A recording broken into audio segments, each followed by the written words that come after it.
Hello guys, कैसे हैं आप सब। उम्मीद करता हूं कि आप बिल्कुल फिट होंगे और मस्त होंगे। आज हम किसी पढ़ाई को लेकर बात नहीं करेंगे। आज हम समाज में क्या हो रहा है उसमें बात होंगे। इसका एक उदाहरण हमें देखने को मिलता है, एक आंदोलन। एक ऐसा आंदोलन जो सदियों पुराना नहीं है और ना ही वो ज़मीनी स्तर का आंदोलन है। ये एक ऐसा आंदोलन है जो सोशल मीडिया पर इस समय ट्रेंड कर रहा है। और यह ट्रेंड इसलिए प्रचलन में आया क्योंकि चीफ जस्टिस ऑफ इंडिया ने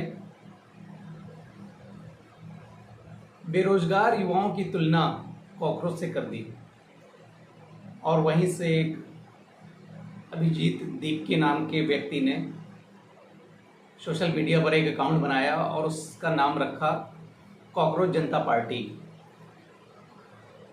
इस पार्टी का उदय ही व्यंग और मीम्स के लिए हुआ है, या कोई राजनीतिक पार्टी नहीं है।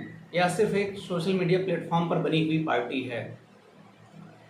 इसका मुख्य उद्देश्य है व्यंग और मीम्स के जरिए सवाल उठाना, मीडिया की स्वतंत्र और जवाबदेही पर चर्चा को बढ़ाना, युवाओं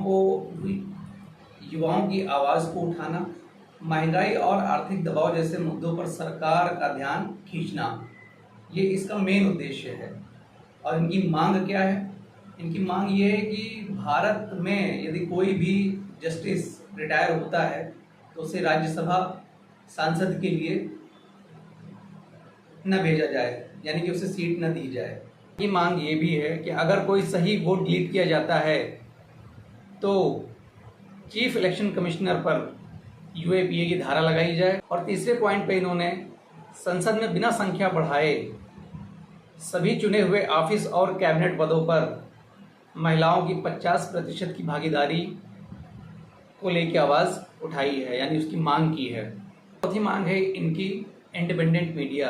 कॉरपोरेट मालिकाना वाले जो चैनल हैं उनके लाइसेंस को रद्द किया जाए और जो न्यूज़ एंकर्स हैं उनके बैंक अकाउंट की जांच की जाए। आखिरी मांग इनकी जो है वो है वोटर की मंजूरी के बगैर यदि कोई नेता दल बदलता है तो उसके ऊपर 20 साल का प्रतिबंध लगा दिया जाए कि वह इलेक्शन न लड़ पाए।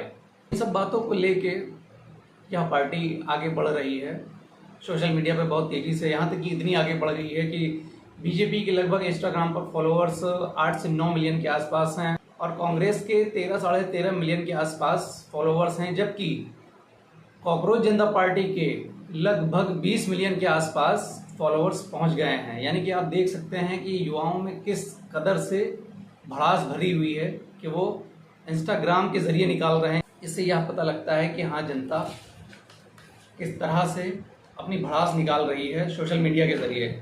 और एक हास्यास्पद है, इस पार्टी को ज्वाइन करने की शर्तें क्या है, और एक व्यंग्यात्मक है, हास्यास्पद है, इस पार्टी को ज्वाइन करने की एलिजिबिलिटी क्या है, यानी योग्यता क्या है। तो इसकी योग्यता है अनएम्प्लॉयमेंट, यानी कि आप बेरोजगार हो।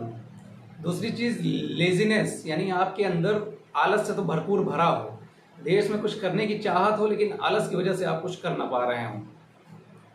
और तीसरा है क्रॉनिकली ऑनलाइन, यानी कि आंखें थक जाएं, आंसू निकल आए, नींद एकदम आंखों में चढ़ी हो लेकिन फिर भी मोबाइल ना रखना, ये इसकी मांग है कि सोशल मीडिया पर स्क्रॉलिंग जारी रहे। और चौथा है सोशल मीडिया के ज़रिए अपनी भड़ास को निकालना, यानी जो प्रत्यक्ष रूप से सरकार की आलोचना नहीं कर सकते वो सोशल मीडिया के ज़रिए अपनी भड़ास निकाल सकते हैं। यानी कि ये है इनकी योग्यता। यानी इस पार्टी को अगर ज्वाइन करना है तो आपके अंदर ये चारों योग्यताएं होनी चाहिए, या इन चारों में से कोई एक होनी चाहिए, इस पार्टी को ज्वाइन कर सकते हैं। तो अब इन सारी बातों को देखते हुए आप लोग सही और गलत का फैसला कीजिए, खुद सोचिए कि कहाँ क्या कमी है, और फिर मिलते हैं किसी ऐसे ही वीडियो में। धन्यवाद।